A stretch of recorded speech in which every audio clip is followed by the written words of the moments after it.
Did you know that in 1993, Disney had to change the lyrics to the opening song of Aladdin because they were so racist that they were protested by the American Arab Anti-Discrimination Committee? The original lyrics to Arabian Nights describe the Middle East as a place where they cut off your ear if they don't like your face, further saying it's barbaric, but hey, it's home. The movie went on to make over $500 million and become a staple for children all throughout the United States. But this is just the tip of the iceberg of portrayals of stereotypes of Arab, Middle Eastern, and Muslim people, three groups often conflated while also being seen as backward, barbaric, and of course, uncivilized. Understanding the root causes of these biases and perceptions is essential to countering the rhetorical attacks against the Palestinian people that justify the occupations, sieges, and bombings that they are and have been victims of. And while it might seem weird to spark discourse right now with a children's movie like Aladdin, research shows that Islamophobia and by extension anti-Arab sentiment affects public opinion on American foreign policy, including but not limited to our perception of American intervention in Israel and Palestine.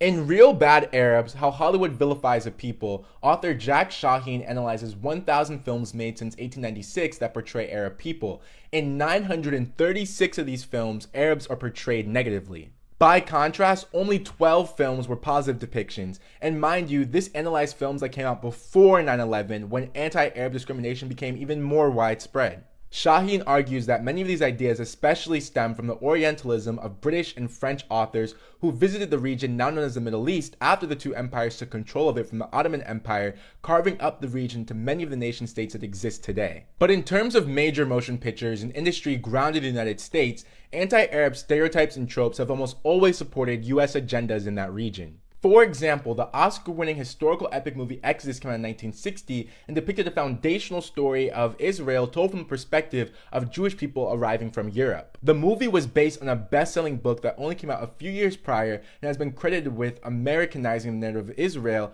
by making that foundation story akin to the American colonist foundation story, finding new, undeveloped land and establishing their independence by taking up arms against the British and the dangerous native population. In the words of Shaheen, though, the movie's one-dimensional characterization of Palestinians and lack of showcasing their stories and perspectives introduced filmgoers to the Arab-Israeli conflict and peopled it with heroic Israelis and sleazy, brutal Arabs. And while you may have never heard of this random book or movie from 1960, even figures like President Obama have cited the author as an introduction or a starting point to his understanding of the Middle East. And going into the 2000s, Palestinian intellectuals like Edward Said have said that this story specifically still provides the main narrative model that dominates American thinking of Israel and Palestine. But this was only a starting point, as in the later years of the 20th century, real terror attacks by Arab extremists were dramatized and sensationalized to further preconceived ideas that saw Arabs and Islamic people as a whole as threat to peace and order in the West. For example, the plot of the 1977 movie Black Sunday revolves around an Israeli agent working with the FBI to stop a Palestinian terrorist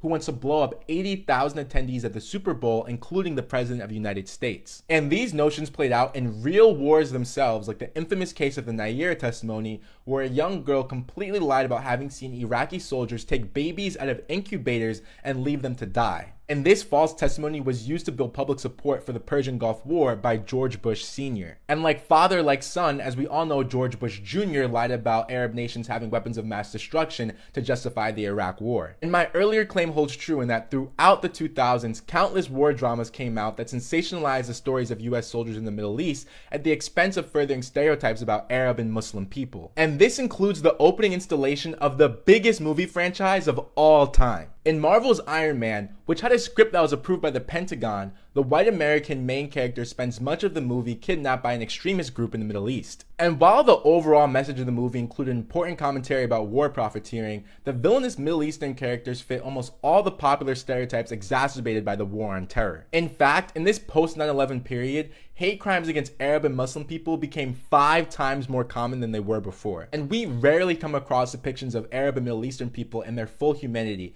laughing, smiling, and being close with one another. Anything different about the culture of the region becomes mocked, demonized, and used as a talking point about the backwardness of the people in the Middle East. And even in the cases where there is something to be criticized about an Arab society, because of the racialization of these issues, the effort to support people on the ground in domestic social movements becomes overshadowed by the choice to invade and use military might to get what the West wants. It's the same civilizing mission that has long justified Western colonialism, imperialism, and intervention. And with this pop culture foundation framing most of our perspectives of the Middle East, it becomes clear why it's so easy for politicians to dehumanize Arab people more generally and Palestinians more specifically. And it's because a lot of us as Americans have already been indoctrinated to see people of that region as less than human. And if you haven't already done so, it's imperative to diagnose and deconstruct those beliefs. But did you learn something new, and do you have anything to add? Let me know in the comments and follow for more.